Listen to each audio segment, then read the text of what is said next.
Welcome to a very special episode of the Eye on the Industry podcast. As many of you know, I am Christine Zeggil. And I'm Isabelle Tremblay. And today we're not just talking about the optical industry, we are celebrating it because guess what? Is our 1 year official anniversary for the Eye on the Industry podcast. So Yay. exciting. And before we go any further, we have a little warning for you. If you are thinking about skipping to the end of this episode, do not, because Isabelle and I will be sharing many interesting things, including our most embarrassing moments in the optical industry. And trust me, you're not going to want to miss Isabelle's. And Christine's as well. So make sure you stay with us. And you have been warned. This one you want to stay and listen to until the end. Absolutely. So, Isabelle, 1 whole year. Can you believe it? It feels like just yesterday. We were adjusting our microphones and wondering if anybody other than our family and our closest friends would actually want to listen to us talk about the optical world. Yes. And as it turns out, we discovered that a lot of people wanted to listen to us, and we are so grateful for it. So we have some interesting stats we can share. The Eye on the Industry podcast generated over 80,000 trade media impressions. We had over 200,000 brand impressions and over 12,000 views over the various podcast platform and social media platforms. So whether it's on YouTube, Spotify, Amazon Music, LinkedIn, and Instagram, we are incredibly grateful for your support. Absolutely. It has been incredible. And none of it would be possible without you, our listeners. So, whether you're an optometrist, an optician, an industry executive, or someone who just loves eyewear as much as we do, thank you from the bottom of our hearts. Thank you for tuning in and for sharing our episodes and for keeping your eye on the industry together with us. Absolutely. And we also want to take a moment to express our deepest gratitude to the partners and sponsors who really believed in us from day one. A massive thank you for our incredible media partner, Optique Magazine, for their unwavering support. And a huge thank you to our generous sponsors who make these conversations possible, starting with the Opticians Association of Canada, the Optical Group, Pod Marketing, and Cleinman Performance Partners. Your commitment to elevating the independent optical space is truly inspiring. Absolutely. And Christina, I want to ask you, when you look back at the past 11 episodes that we produced together, what stands out the most for you? Well, a few things, but without a doubt, it has to be our guests. Mhm. We've had the privilege of sitting down with some of the most brilliant, resilient, and forward-thinking minds, from Eyecare leaders and industry innovators to inspiring voices from not just our industry, but beyond our industry, who brought incredible perspective, wisdom, and heart to our listeners.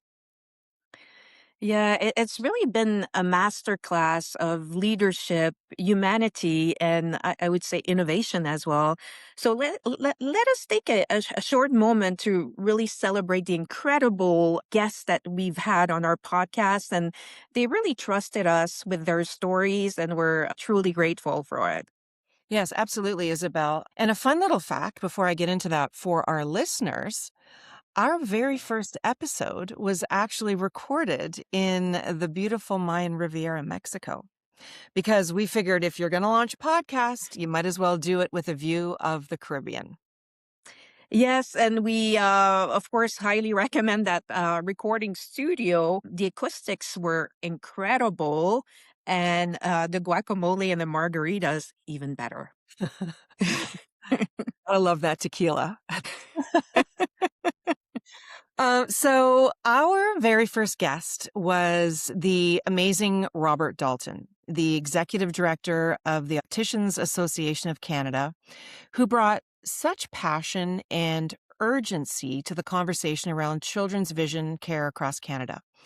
And for those of you that know Robert, you know he's an incredible guy. He's extremely supportive, and a true champion for our profession and particularly for opticians and the value that opticians bring to the public and to the optical space. So, following our very dear friend Robert, we were inspired by the remarkable Helen Whitaker, president of the International Optician Association, who shared our incredible global vision and our life changing work with our mobile eye clinic.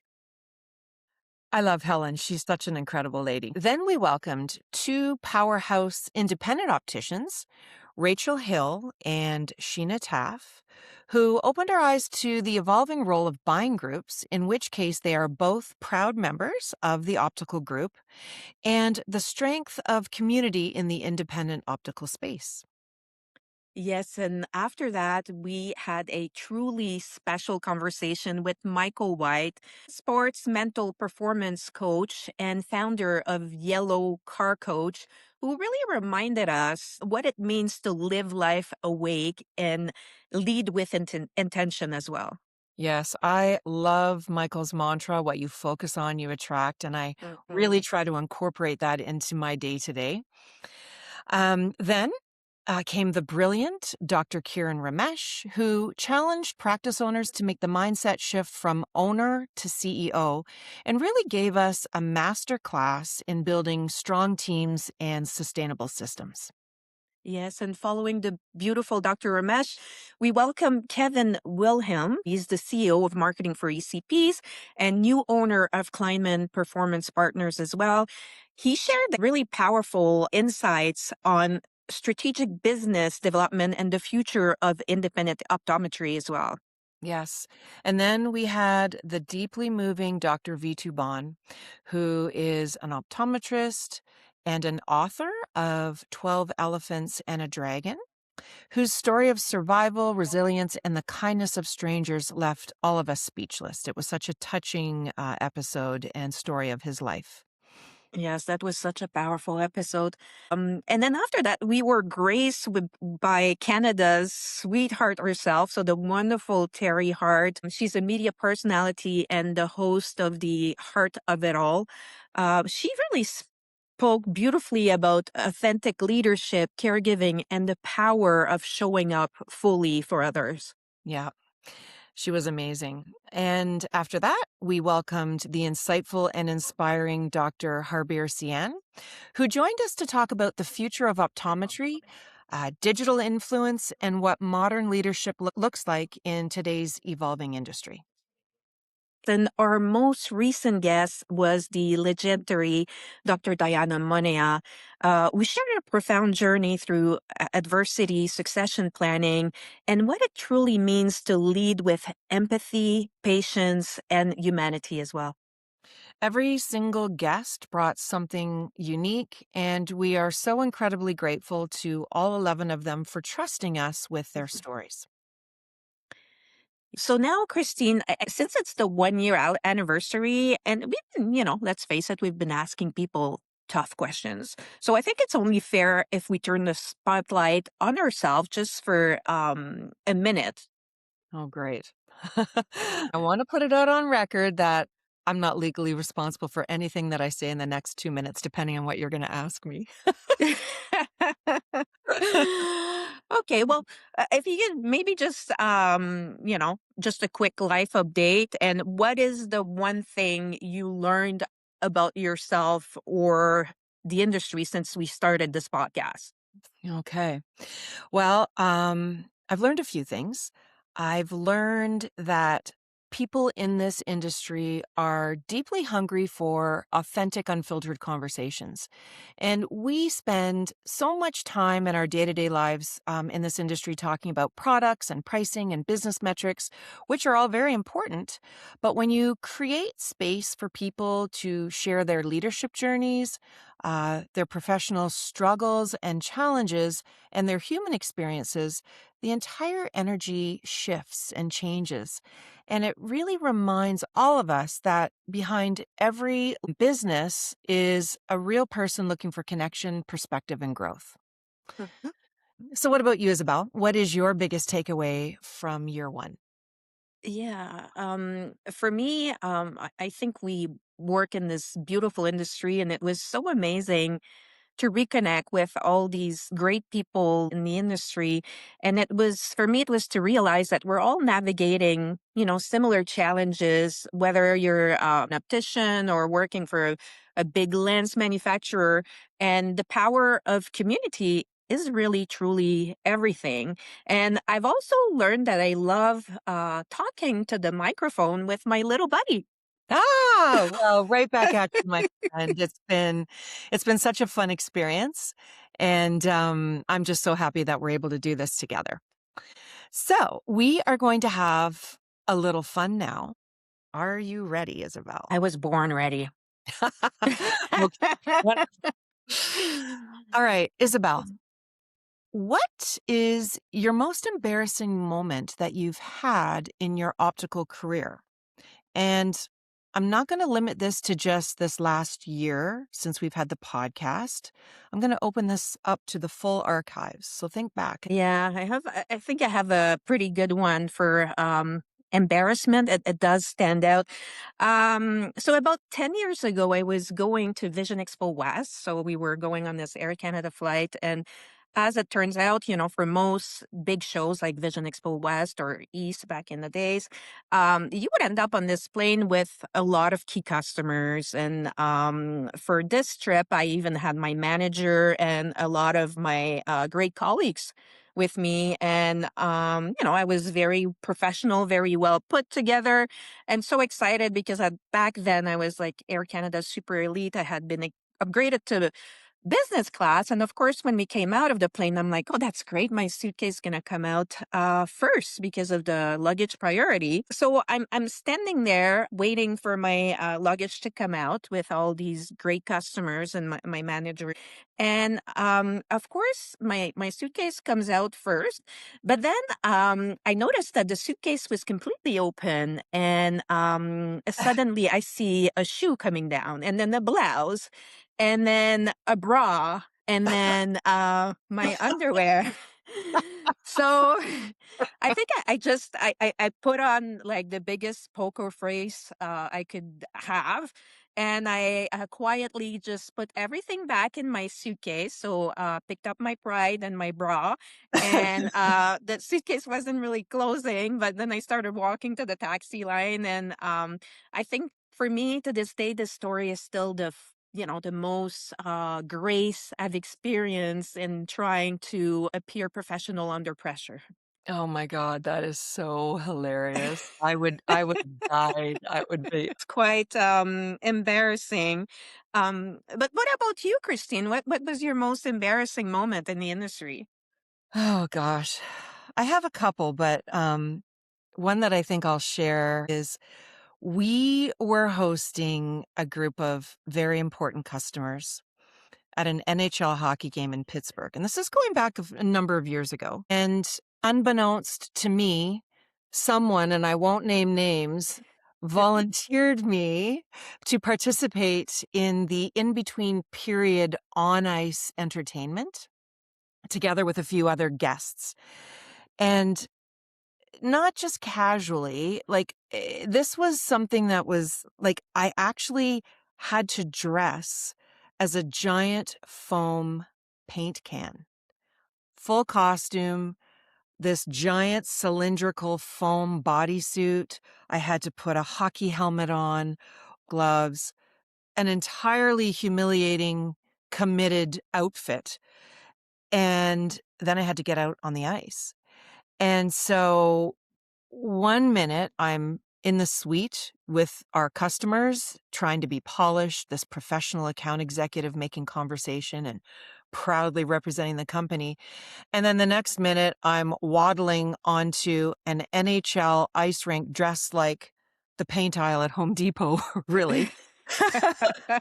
And the challenge was it was like a race. I actually had to race in a circle around the ice, which already wasn't in my favor considering that I could barely move my legs inside this giant foam paint can outfit that I was wearing. Meanwhile, the arena announcer is hyping it up like it's Game 7 of the Stanley Cup Finals. And then it started. Now, if anyone has ever tried to run on an ice surface wearing dress boots. I knew that my footwear was definitely not appropriate for running around on ice. If anybody's ever tried that, you know that it was less elite athletic performance and more, like a newborn giraffe learning how to walk. I looked absolutely ridiculous. And then add to the fact that I was encased in this giant foam paint can with the mobility of a refrigerator, it was really a recipe for disaster. So as the story goes on, we end up running around the ice. And if I remember correctly, I think I came in dead last or almost last, struggling to get around the ice. It was pretty humiliating. So if anybody ever wonders whether I'm willing to go the extra mile for customers, I just like to put it out on record publicly that I will do anything, including getting dressed up as a paint can and running on ice. So there you go. That's my story. I love it because not only did you embarrass yourself in front of our key customers, because I was there and I witnessed it, but you embarrassed yourself in front of like 10,000 fans at the PPG Arena. So I think you win. Yeah. But that's very, very funny. Oh, yeah. Good times. Good times. Oh. And maybe another like fun question, Christine, if you could like teleport yourself to any optical conference in the world right now, where would you go? The one conference that I've not been to yet is Mido in Milan, Italy. Mm. I've never been to Italy. I've never been to that particular show. I've heard so many amazing things about it, between the fashion and the pasta, the espresso, the wine. So I would love to go. So why don't you pack your bags? I think we should go, Isabel. Yeah, well, I'm ready. Let's go. Awesome. Um, and if our podcast had a signature cocktail or mocktail to celebrate our 1 year anniversary, what would you call it? A cocktail. Well, you and I both know how much we enjoy wine. We've drank red wine together over the many years that we've been friends and worked together. So I actually think it would be something like 2020 vintage blend, which kind of combines you and I as two seasoned hosts, maybe aged a little bit by 25 years in this industry. And then, of course, we could pair that with some fresh perspectives of our guests and what they bring to the table. And like a beautiful wine, it starts out smoothly, builds with real depth, and then you're left honest conversations with a smooth, balanced finish. Sounds delicious. I will take two and actually make them doubles. We've earned it. Yeah. Well, how about a Yeah. bottle too? Yeah. I'm in. Yeah, absolutely. Well, folks, that brings us to the end of our 1 year anniversary special. Yes, and thank you so much from the bottom of our hearts for being part of this journey with us. We really appreciate it. And we've had so many incredible guests and so many powerful guests coming up in the next few weeks. And we cannot wait to share their stories with you. Yes, absolutely. So be sure to subscribe, leave us a review or comment on any of our posts, and make sure that you follow us on Facebook, Instagram, and LinkedIn at Eye on the Industry. Yes, and until next time, stay sharp, stay focused. And keep your eye on the industry.